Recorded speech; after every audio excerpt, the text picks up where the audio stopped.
মনে হয়। এইটা তোমার নিজের চোখে দেখা। আধার একটা ব্যবসায়ী দুপুরবেলা এসেছে একটু বিশ্রাম নেবে, সে দুপুরবেলা অন্ন দ্রব্যাদি খেয়ে একটু বিছানায় ঘুমালো, ঘুমিয়ে ঘুমিয়ে নাক ডেকে ডেকে বলছে 10 কেজি আঠা দে, 10 কেজি আঠা দে।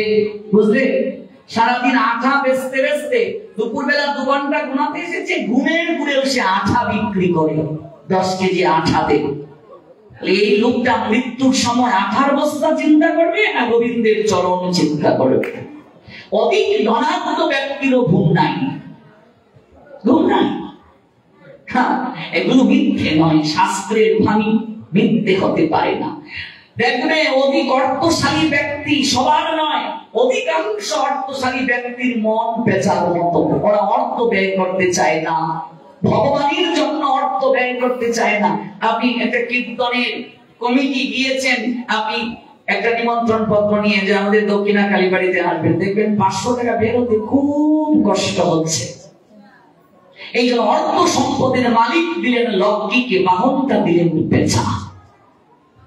যুগী ভুগী রুগী 3 শ্রেণীর লোকের রাতে ঘুম নাই। যুগী ঘুমাচ্ছে না ঈশ্বর আরাধনার জন্য, ভুগী ঘুমাচ্ছে না তার সারা শরীরে কামনার যন্ত্রণা, আর রোগী রোগের যন্ত্রণায় ঘুমাচ্ছে না। রাত্রি বেলা নদীর ঘাটে গিয়ে চিন্তা করছে ওপারে কি করে যাবে, নৌকা তো নাই। হঠাৎ তার দৃষ্টি পড়লো যেন একটা কলা গাছ ভেসে আসছে। মূলত একটা কলা গাছ নয়, একটা মৃত লাশ, লাশ ভেসে আসছে। কিন্তু কামনা এমন ভাবে আচ্ছন্ন করেছে তাকে, ওই লাশটাই যেন তার কাছে কলা গাছ মনে হলো। এটাকে ধরে সাঁতরে ওপারে চলে গেল, মৃত লাশকে ধরে। চিন্তামণি অবাক হলো, ঠাকুর ছি ছি ছি ছি ছি ছি ছি, আজ না তোমার বাবার শ্রাদ্ধ গিয়েছে, তুমি আজকের রাতেও তুমি গণি কালো নিয়ে চলে এলে। দূর হোক তুমি আমার চোখের সামনে থেকে। আমি পাপী হতে পারি ঠাকুর, বেশ্যা হতে পারি, আমি এতটা নিম্নগতি প্রাপ্ত হতে পারবো না। আজ তোমার বাবার শ্রাদ্ধ গিয়েছে, আজকের রাতে তুমি চলে এসেছো গণি কালোয়, কি করে তুমি নদী পার হলে? বলছে আমি একটা কলা গাছ পেয়েছি, আমি এটাকে সাঁতরে পার হয়ে এসেছি, এটাকে ধরো। কিন্তু তোমার সারা শরীরে কি যে গন্ধ করছে, লাশের গন্ধ মনে হচ্ছে। চলো তো দেখি। একটা মশাল হাতে নিয়ে, তৎকালীন সময় তো আর বিদ্যুৎ ছিল না, চিন্তা চলছে, গিয়ে দেখে যাকে কেন্দ্র করে সাঁতরে পার হলো একটা মরা লাশ, কিছুটা গলে গেছে, অথচ সেই লাশের গন্ধ তার নাসিকায় যায় না, এতটা কামনা এসে আসক্ত হয়ে গেছে। চিন্তা বলছে দূর হও তুমি আমার চোখের সামনে থেকে, এই শরীরটার প্রতি তোমার এত আকর্ষণ।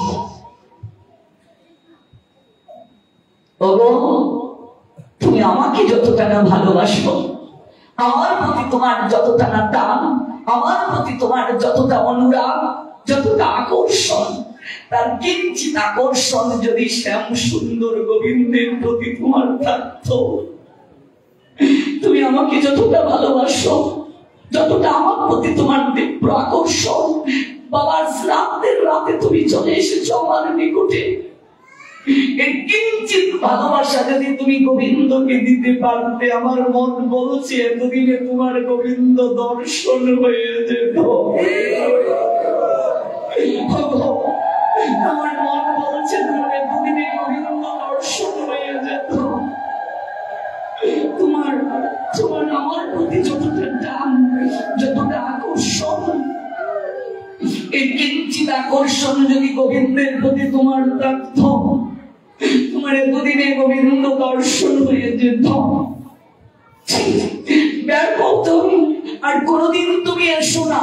চিন্তা, এত রাতে মরা লাশকে আমি জড়িয়ে ধরে কলা গাছ ভেবে সাঁতরে পার হয়ে তোমার কাছে এলাম।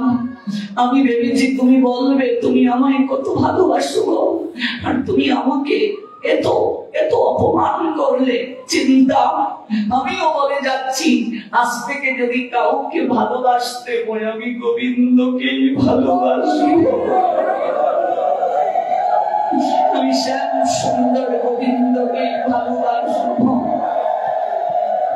এই বিল্ল মঙ্গল পরবর্তীতে গোবিন্দ দর্শন করেছিলেন, বৃন্দাবনে তার ভগবান দর্শন হয়েছিল। সংসারে আমরা যতটা ভালোবাসা প্রদান করি, তার কিঞ্চিত ভালোবাসা যদি আমরা গোবিন্দকে দিতাম, আমাদের দুঃখ দূর হতো। মারে সারাটা জীবন সংসারে যে এত দায়িত্ব পালন করলে, আজকে রাত্রে ঘুমানোর আগে মনকে প্রশ্ন করবে, নিজের জন্য কি করলে? দেখবে হিসাবের খাতাটা শূন্য, কিচ্ছু করতে পারো নাই, কিছুই করা হলো না।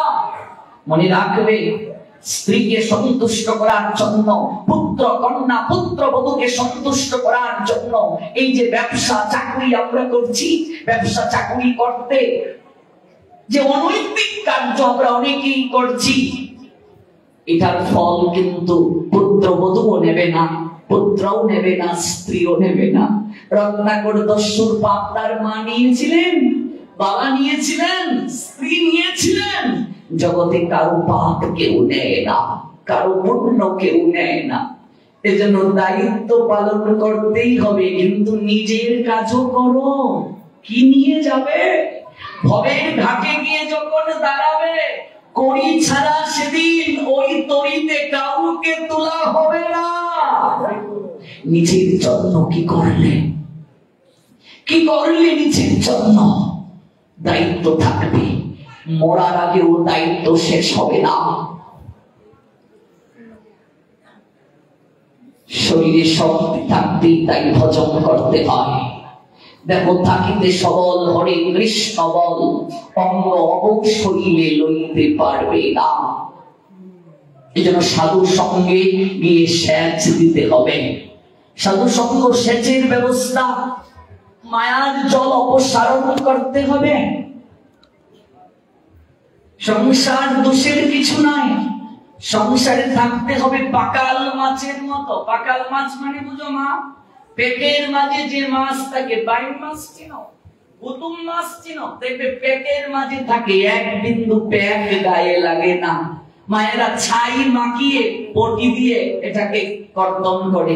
ওই পাকাল মাছের মতো যদি কেউ সংসারে থাকতে পারে, তার সংসারে থাকাটাই সন্ন্যাসীর মতো। এটাই সন্ন্যাস। ৭৬ থেকে এই জীবন, এই যে ৪ আশ্রম, গার্হস্থ দ্বিতীয় আশ্রম, ব্রহ্মচর্য প্রথম আশ্রম, বানপ্রস্থ তৃতীয় আশ্রম, সন্ন্যাস চতুর্থ আশ্রম, এই ৪ আশ্রমকে যদি আমরা আলোচনা করি, ৫০ মানে হলুদ কার্ড দিয়ে দেওয়া। যে প্রসঙ্গ থেকে এত দূর গেলাম, আমার ৫০ হয়ে গেছে মানে কি? আমার জীবনের অর্ধেকের মাঝে প্রায় অর্ধেক যদি ৫ ভাগ ধরি, তাহলে বুঝতে হবে ৪ ভাগ আমার শেষ। ৪ ভাগ সময় শেষ। আমার কি করলাম? এই অনুভব একমাত্র মনুষ্য জীবনে আসে। এই জন্যই সাধু সঙ্গে যাব, সাধুর নৈকট্যে গিয়ে প্রার্থনা নিবেদন করব। কি প্রার্থনা মনে আছে? মহাপ্রভুকে আমরা ওই গয়াতে আমরা লীলায় রেখেছি, ওই জায়গা থেকে আমরা এত দূরে এলাম, আবার চলুন ওই জায়গায় ফিরে যাই। শ্রাবণের বরিশনীর মতো জল গৌর হরির নয়ন দিয়ে ঝরছে, আর কেঁদে কেঁদে বলছেন, গয়াসুর তোমার কত সৌভাগ্য, ব্রহ্মাদি দেবতার দুর্লভ যে চরণ, সেই চরণ তুমি বুকে ধারণ করলে, আমার হলো না। কাঁদতে কাঁদতে লুটিয়ে পড়লেন গৌরাঙ্গ সুন্দর। দূর থেকে দৃষ্টি পড়লো ঈশ্বর পুরীপাদে, ছেলেটাকে কাঁচা সোনার মতো গায়ের মরণ, কৃষ্ণ বলে ভক্ত পলাশলোচন শ্রী হরিকে বলে এমন করে যে কাঁদতে পারে, কৃষ্ণ বলে যার নয়নে এত জল ঝরে, সে সাধারণ কেউ হতে পারে না। কৃষ্ণ বলে কাঁদে যে সুকৃতি জন। মা, ভগবানের নামে যার নয়নে জল আসে, বহু জন্মের সৌভাগ্য আছে তার। এই দৃশ্য যদি কেউ দর্শনও করে, সেই দৃশ্য দর্শন করলে কি হয়? কৃষ্ণ বলে কাঁদে যে সুকৃতি জন, সেই দৃশ্য দর্শনে হয় সর্ববিঘ্ন বিমোচন। এই দৃশ্য দর্শন করলেও পাপ নাশ পেয়ে যায়। ছেলেটাকে কাছে এলেন গৌরহরি, স্বয়ং ভগবান ঈশ্বর প্রিয় বুঝতে পারলেন, অমা এ তো স্বয়ং শ্রী গোবিন্দ, আজ লীলায় নবদ্বীপ চন্দ্র গৌরাঙ্গ। কিন্তু লোককে তো বুঝতে দেওয়া যাবে না, তাহলে তো লীলা হবে না। ঈশ্বর পরিপাতকে দর্শন করে আজ গৌরাঙ্গ সুন্দর চরণে লুটিয়ে পড়ে কেঁদে কেঁদে বলছেন, হে বৈষ্ণব ঠাকুর, আমার আজ গয়া যাত্রা সফল হয়ে গেল। আপনার মতো বৈষ্ণবের চরণ দর্শন করে আমার গয়ায় আসা ধন্য হলো। চৈতন্য ভাগবতে ছিল বৃন্দাবন দাস ঠাকুর লিখলেন, প্রভু কহে গয়া যাত্রা সফল আমার, যতক্ষণ দেখিলাম চরণ তোমার। এই যে আমরা সাধু সঙ্গে এলাম, মা মনে রাখবে ভগবান সর্বত্র আছেন, কিন্তু সব জায়গায় ভগবানকে খুঁজে পাওয়া সাধারণ মানুষের পক্ষে সম্ভব নয়। ভগবান নারদকে একটা প্রতিজ্ঞা, নিজের প্রতিজ্ঞার কথা নারদকে জানিয়েছিলেন। নারদের নিকটে একটা প্রতিজ্ঞা করেছিলেন। নারদকে বলছেন, নারদ, আমাকে সব জায়গায় খুঁজে যদি নাও পাও, একটা জায়গায় আমাকে পাবেই পাবে। কোথায় সেই জায়গাটা প্রভু? যেখানে আমার ভক্তগণ মিলিত হয়ে নয়ন চলে আমায় ডাকবে।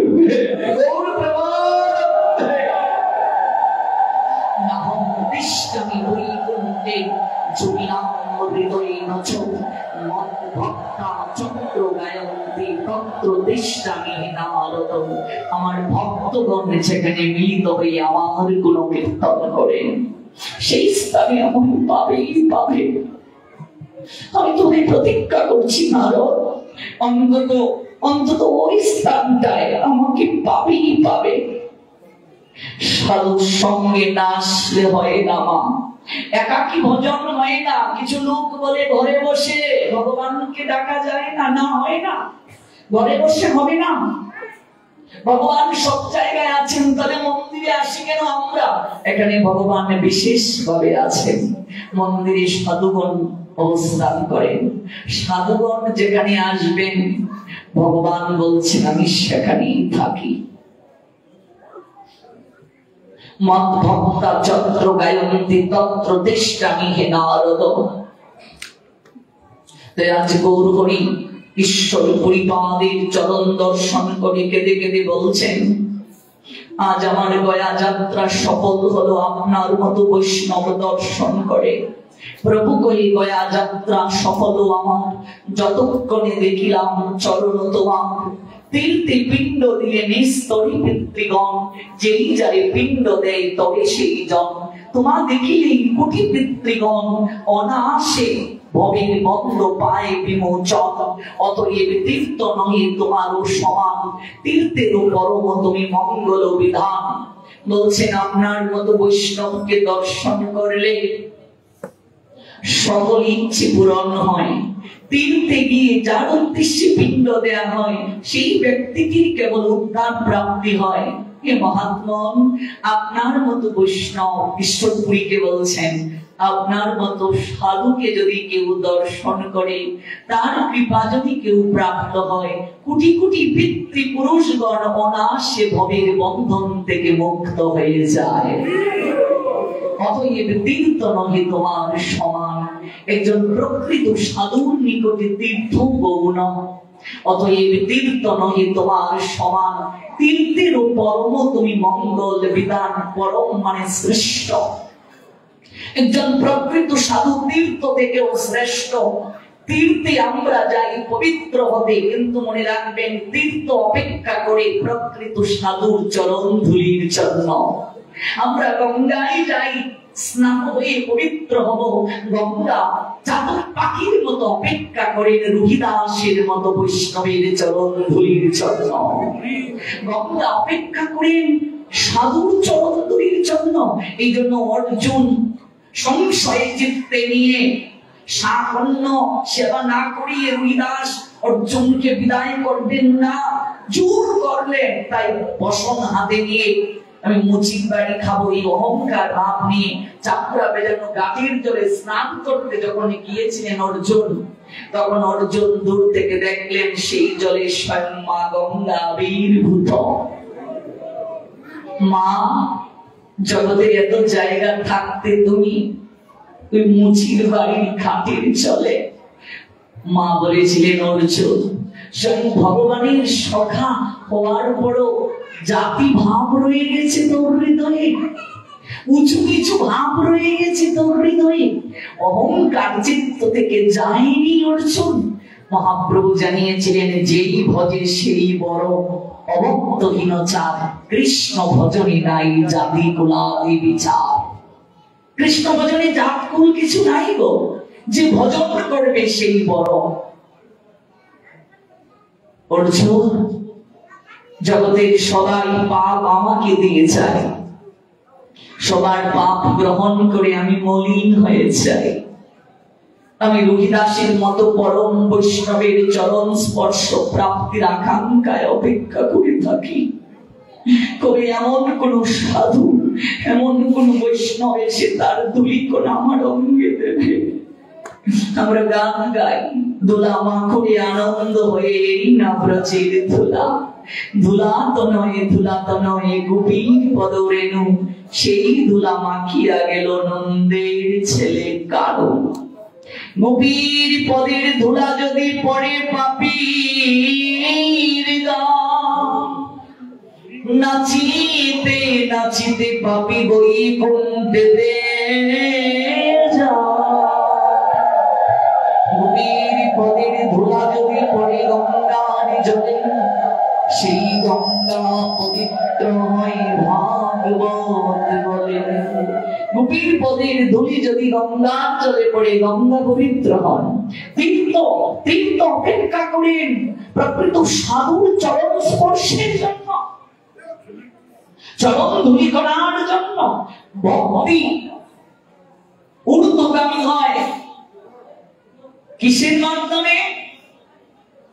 বলছেন ভক্তের অধরামৃত, সাধুর অধরামৃত, সাধুর পাদুদম আর সাধুর চরণ রজ। এই তিনটি নরোত্তম দাস ঠাকুর বলছেন, প্রেম ভক্তি দিতে বল, বল মানে শক্তি, পাদুদম পদরজ আর অধরামৃত। যে অধরামৃত প্রাপ্তির জন্য নারদ বছরের পর বছর মাতা লক্ষ্মীর সেবা করেছিলেন। লক্ষ্মী সন্তুষ্ট হয়ে যখন নারদকে বললেন, কি চাও পুত্র? নারদ বললেন, আমি প্রভু শ্রী নারায়ণের অধরামৃত পান করতে চাই। এই যে আমরা আজকে প্রসাদ পেয়েছি মর্তধামে, এটি কিন্তু একমাত্র মনে রাখবে, একমাত্র মা দুর্গার কৃপায়। এই দুর্গাই হলেন বিমলা দেবী। জগন্নাথ ধামের পিছনে দেখবেন ওই মায়ের কৃপায় প্রসাদ পেলাম। দেবশ্রী নারদ সর্বপ্রথম নারায়ণের প্রসাদ পেলেন, আর সেই প্রসাদ প্রাপ্তির পর আনন্দে তিনি বিভোর হয়ে গিয়েছিলেন। প্রেমে বিমোহিত হয়ে বিনা বাজিয়ে এক গ্রহ থেকে আরেক গ্রহে নাচতে শুরু করেছিলেন।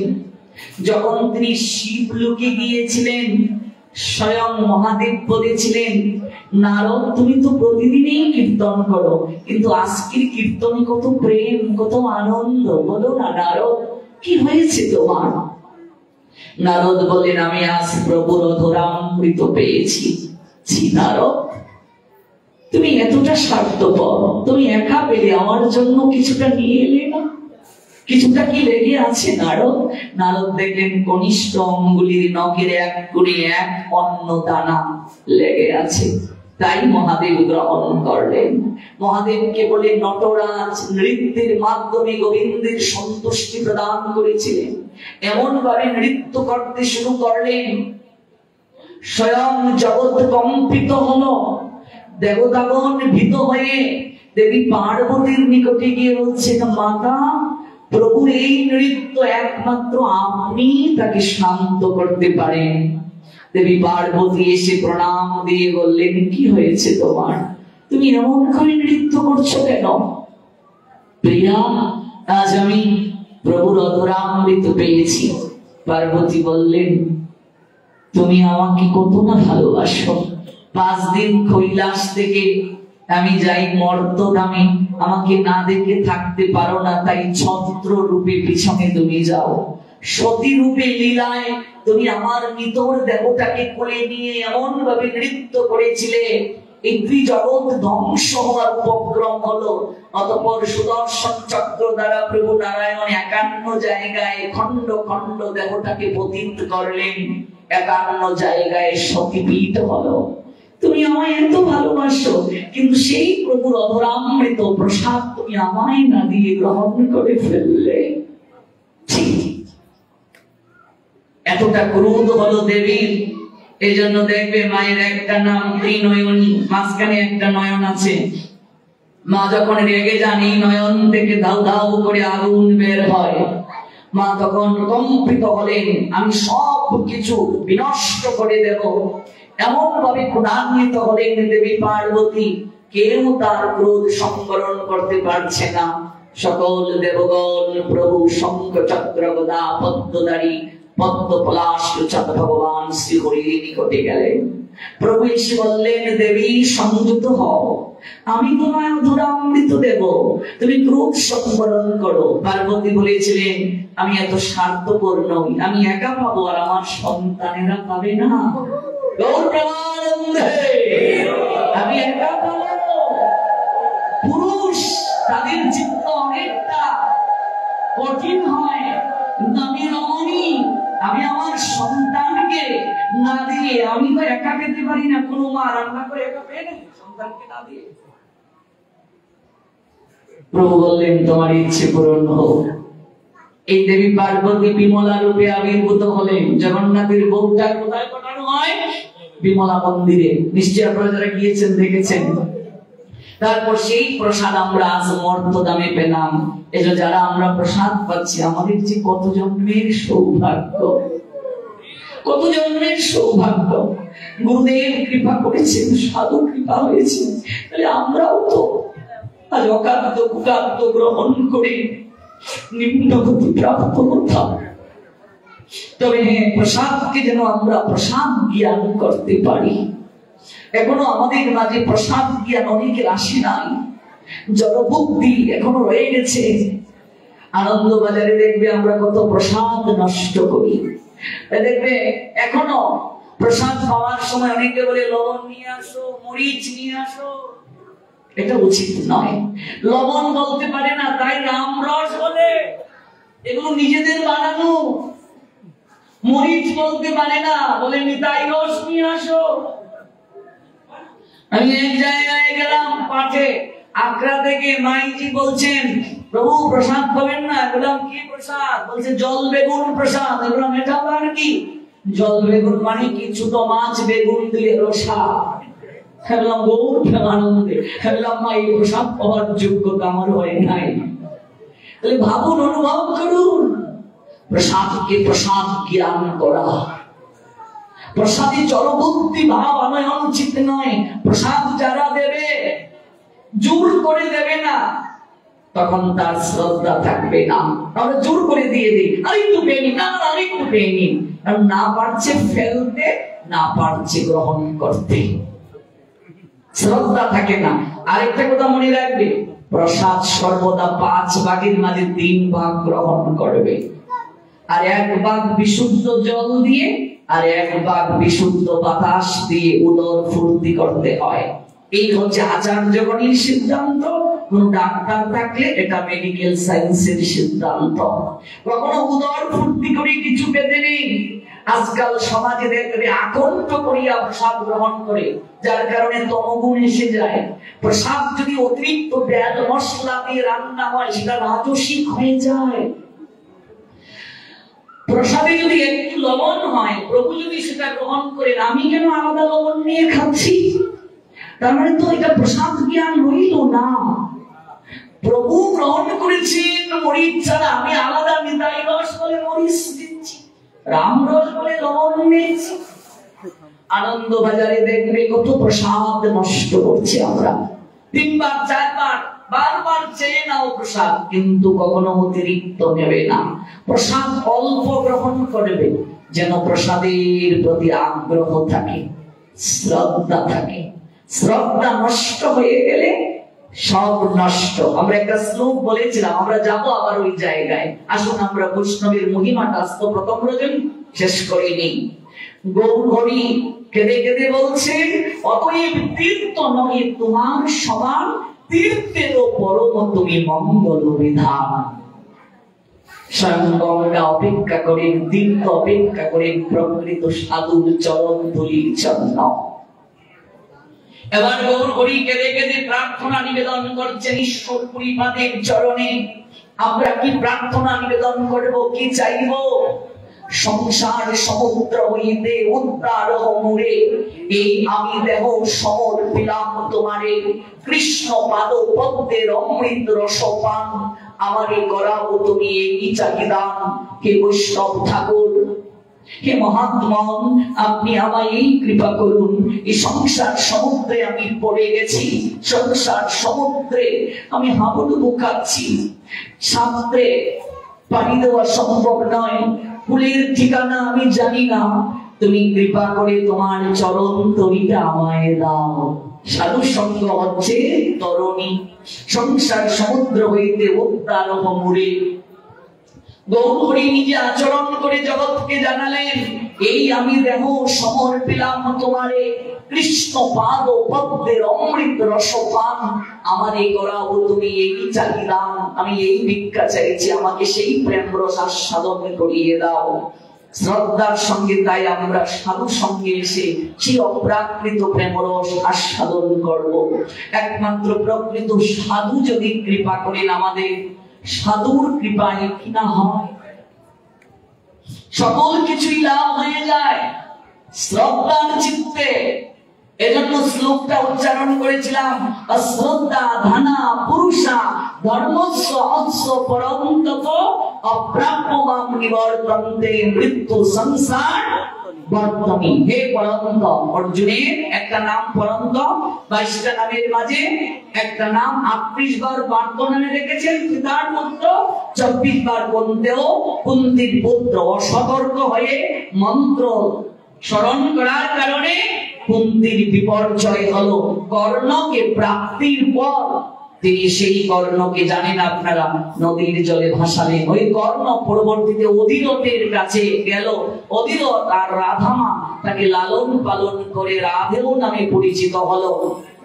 আর গোবিন্দ কূটনীতি করলেন, যুদ্ধের আগে কর্ণের পরিচয় দিয়ে তার মনটা ভেঙে দিলেন। তখন সেই কর্ণ কুন্তিকে বলেছিলেন, কুন্তি যখন মাতৃত্বের অধিকার নিয়ে গেলেন, আজ এসেছো মায়ের অধিকার নিয়ে, তুমি আমায় স্বীকার পর্যন্ত করলে না।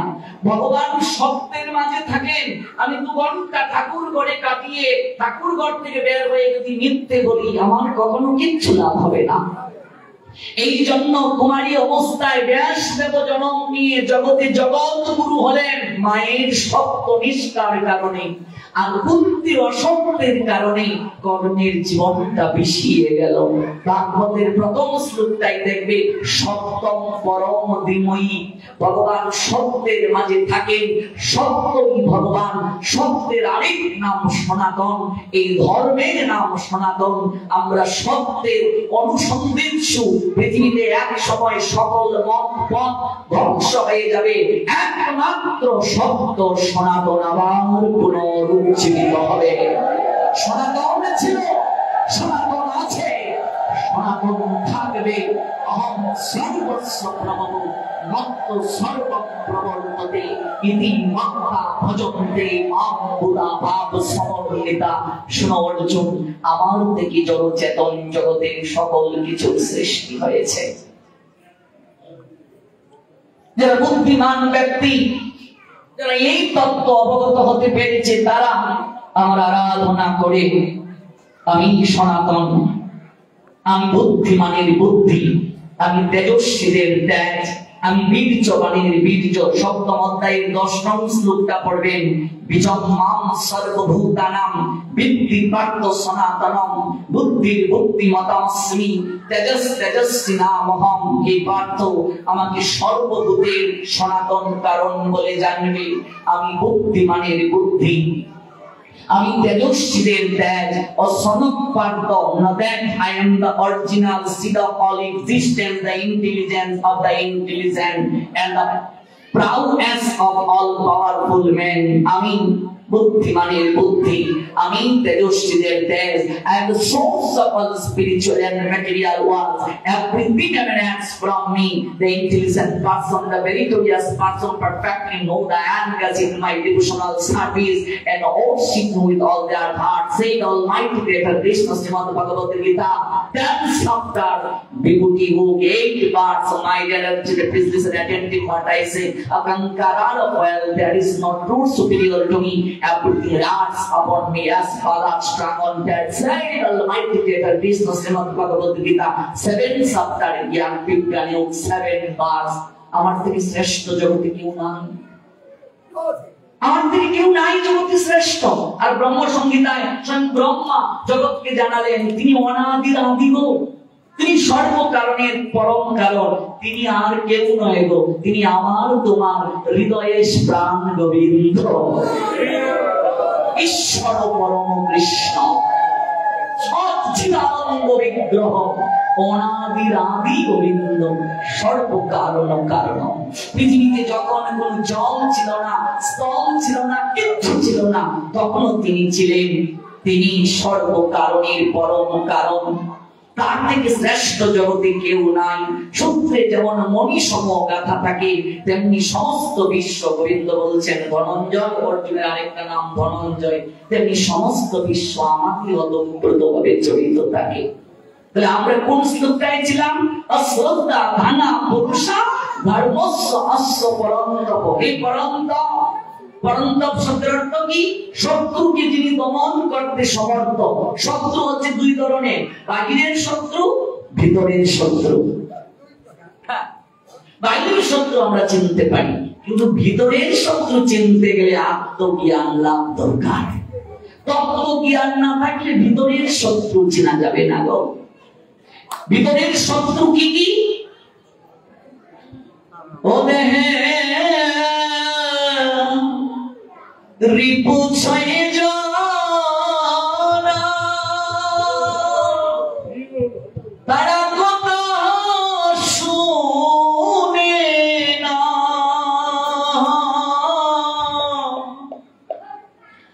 সাধন পথে চলবে আমায় করে গো মানা। ভেতরের শত্রু কি? কাম, ক্রোধ, লোভ, মোহ, মদ, মাৎসর্য, এগুলো ভেতরের শত্রু। 6টা শত্রু। কৃষ্ণচন্দ্র জমিদারের নাম নিশ্চয়ই শুনেছি, মুর্শিদাবাদ জেলার। তাকে লালাবাবু ডাকা হতো। তার গুরুদেব তাকে বলেছিলেন, বাহিরের একটা শত্রু জগৎ শেখ, তার বাড়ি থেকে ভিক্ষা আনতে পারলে না, তার সঙ্গে সমঝোতা করতে পারলে না। তুমি জানো তোমার অন্তর জগতে আরো 6টা শত্রু আছে। একটা শত্রুর সঙ্গে যে সমঝোতা করতে পারে না, ভেতরের 6 শত্রু কি সে কি করে সমঝোতা করবে? যাও, যদি ওই শত্রুকে বন্ধ করে আসতে পারো, তাহলেই তুমি আমার দীক্ষা পাবে, আর তুমি ওই দীক্ষার দ্বারা কৃষ্ণ কৃপা প্রাপ্ত হবে। দেখি রিপু ছায় জানা, তারা কথা শোনে না, সাধন পথে চলতে আমায় করি ও মানা। তারা 6 জনার 6 দিকে টানে, কেউ কথা কেউ মানে না। হরি আমার উপায় বলো না, হরি তোমায় ডাকতে পারলাম না,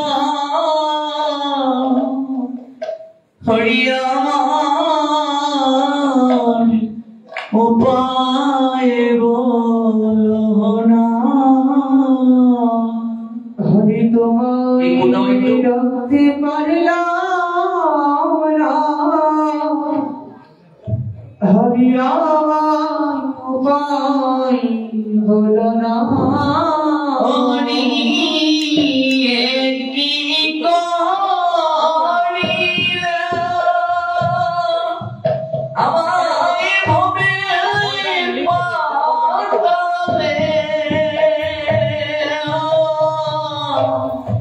স্ত্রী পুত্র সঙ্গে মায়ায় ডোবালে হরি কি করিলে আমায় ভবে পাঠাইলে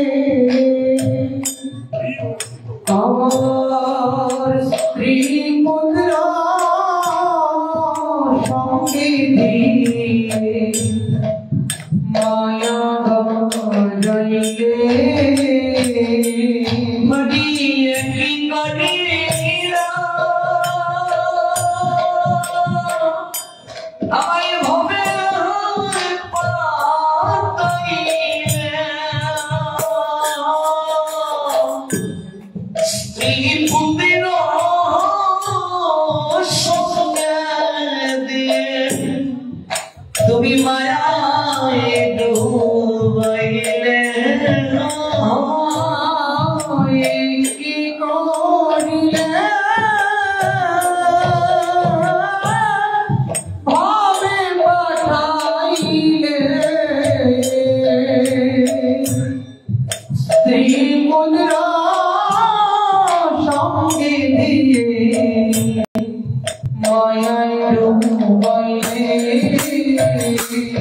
মায়ার বাঁধন করো ছাদন আমি তোমায় ডাকতে পারলাম না আমার মায়ার বাঁধন করো ছাদন তোমায় ডাকতে পারলাম না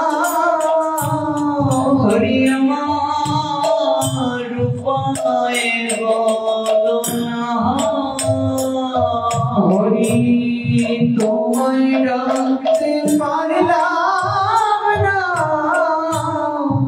হরি আমার উপায় বলো না ওদের দিকু ছয় জানা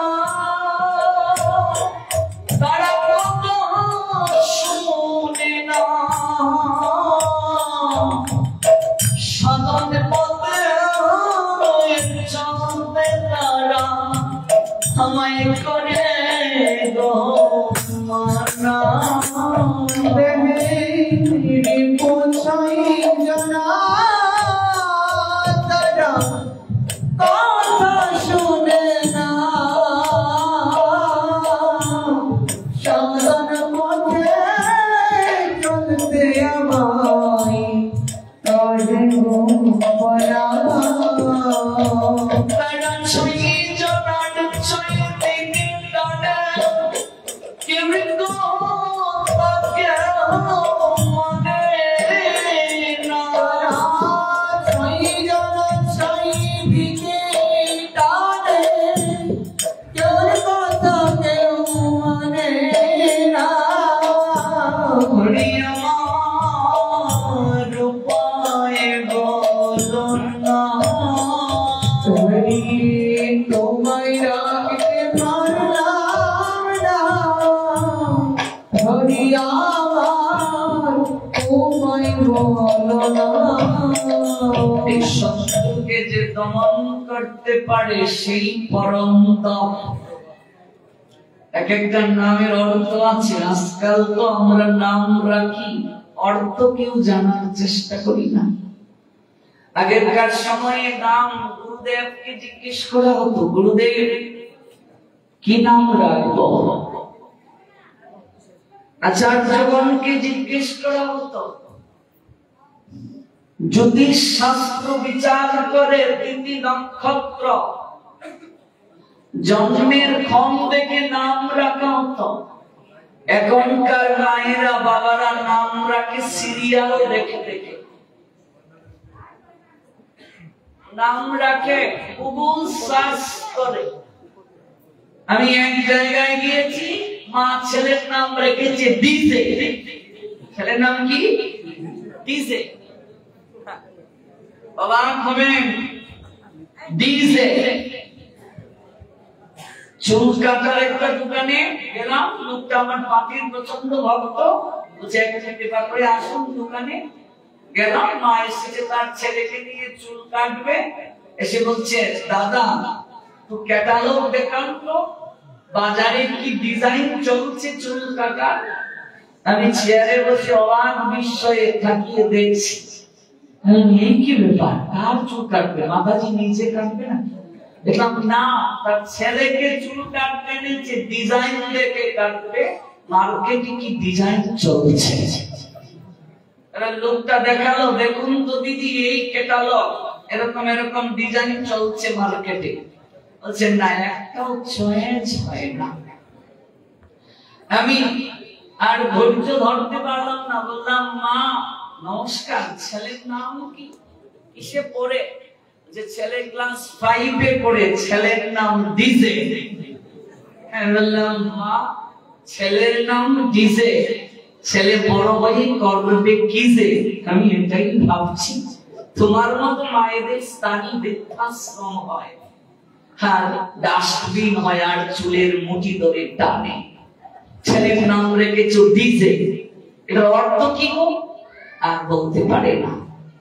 আজকাল কেউ নামের অর্থ বোঝে না।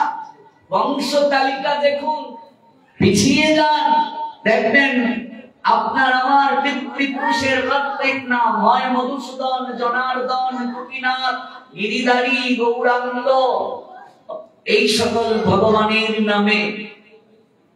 আর আজকাল আমরা যত নাম রাখি, এই নামের কোনো অর্থ নাই।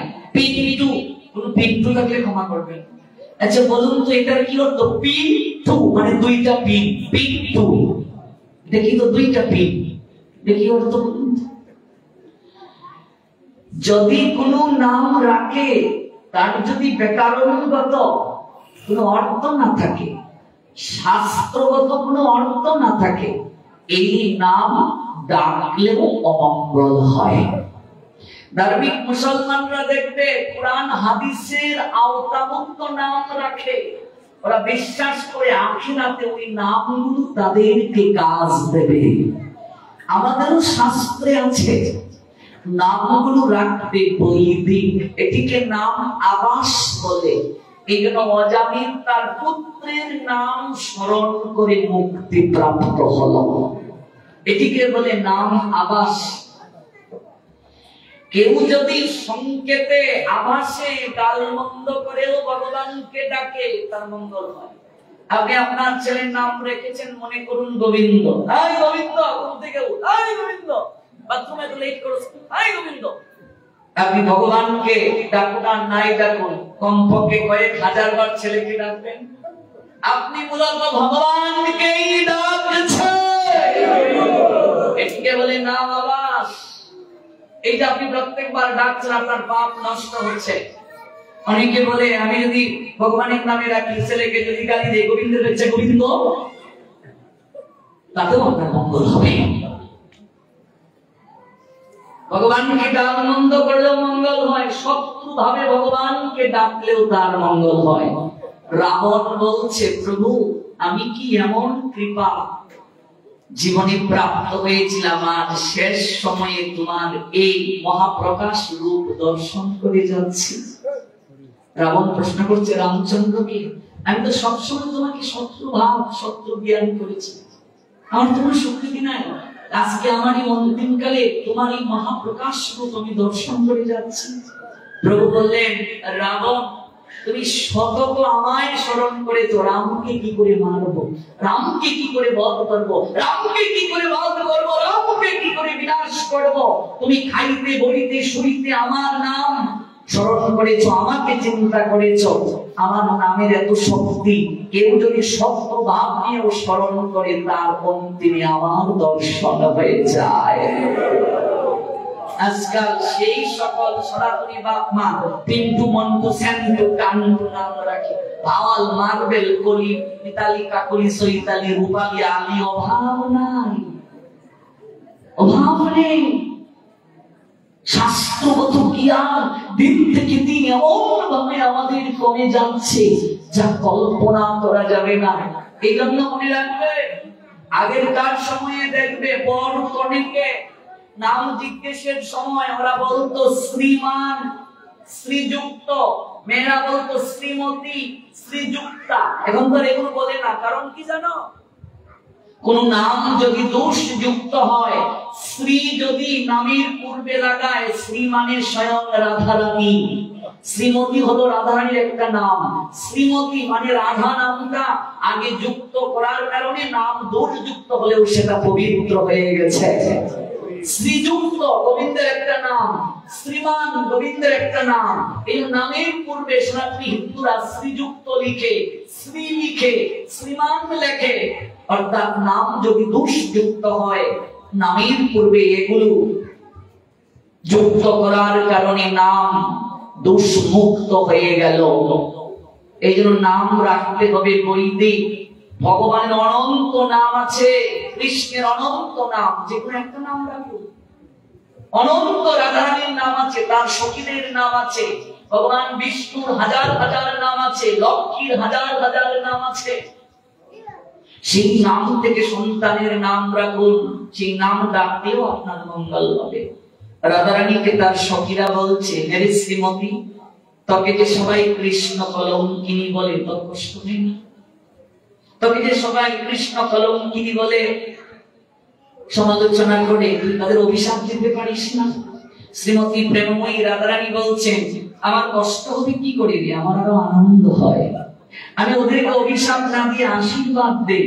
যারা কোনোদিন কৃষ্ণ নামটা উচ্চারণ করে না, আমাকে যখন ওরা দেখে বলে, দেখ দেখ দেখ কৃষ্ণ কলঙ্কিনী যায়, অন্তত আমাকে দেখে হলেও ওরা প্রাণনাথ কৃষ্ণের নামটা উচ্চারণ করে।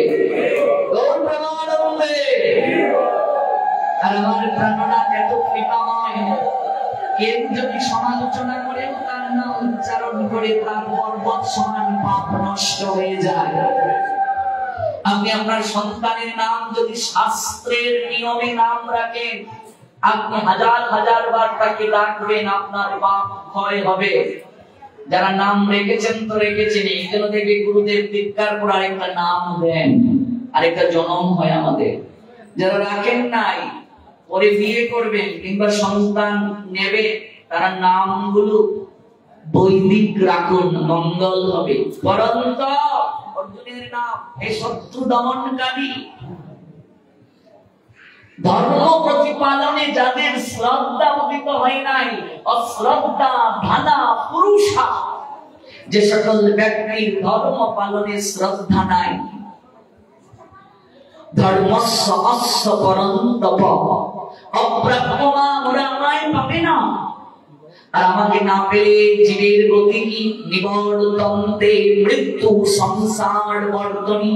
সংস্কৃতে দন্তস্বর উচ্চারণটা এস অ, কিছুটা ছয়ের মতো। বাংলা ব্যাকরণের স, সংস্কৃত ব্যাকরণের স। বাংলায় সংসার, সংস্কৃতে সংসার। বাংলায় বিশ্ব, সংস্কৃতে বিস্ম। বাংলায় পদ্মা, সংস্কৃতে পদ্মা। বাংলায় স্মৃতি, সংস্কৃতে স্মৃতি। হে পরন্তা, ধর্ম প্রতিপালনে যাদের শ্রদ্ধা উদিত হয় নাই, অপ্রাপ্যমা, ওরা আমায় পাবে না। নিবর্তন্তে সংসার বর্তনী, ওরা সংসারে বারবার আসবে, বারবার যাবে।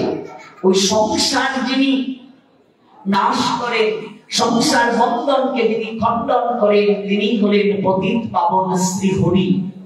ওই পদ্ম পলাশলোচন হরির গুণগান, গুণ কীর্তন সতত শ্রদ্ধা করে যে স্মরণ করে, কীর্তন করে, শ্রদ্ধা মানসুবচ শ্রীনুয়াতপি ইয়ানরহ সোপি মুক্ত শুভান লুকান প্রাপ্নুয়া পুণ্য কর্মণা। অষ্টাদশোধ্যায় মুখ্যজ ৭১ নং শ্লোক। ওই শ্রদ্ধার সঙ্গে এই কথা যে শ্রবণ করবে, কোন কথা? যে কথা আমরা প্রায় ২.৫ ঘন্টা করে শ্রবণ করছি, বলছেন শ্রদ্ধাবান অনুসুচ সিনুয়ান বিয়ানারহ সপি মুক্ত সুবান লুকান প্রাপ্তওয়া পুণ্য কর্মনাম। যে ব্যক্তি শ্রদ্ধার সঙ্গে এই কথা শ্রবণ করবে, পুণ্য কর্মকারীদের নিয়ে অর্জুন তৎক্ষণাৎ সে সংসার সমুদ্র থেকে উদ্ধার হয়ে আমার চরণ প্রাপ্ত হবে।